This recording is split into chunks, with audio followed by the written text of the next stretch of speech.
Rester bloqué sur un télésiège en panne, c'est la hantise de nombreux skieurs.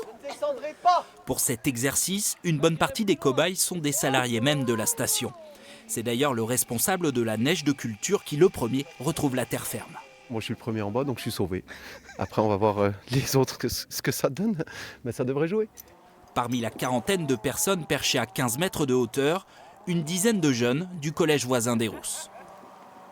J'avais peur. C'est impressionnant? Un petit peu, ouais. Enfin, c'est plutôt la hauteur, quoi.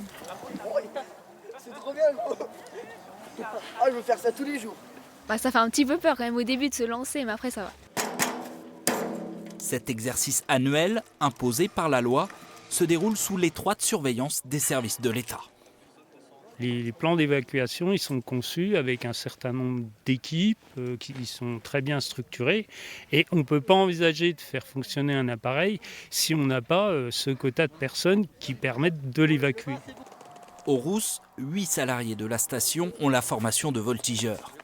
Avec le renfort d'une équipe du peloton de gendarmerie de montagne de Morée, ils doivent être capables d'évacuer l'ensemble des personnes bloquées en moins de 3 heures.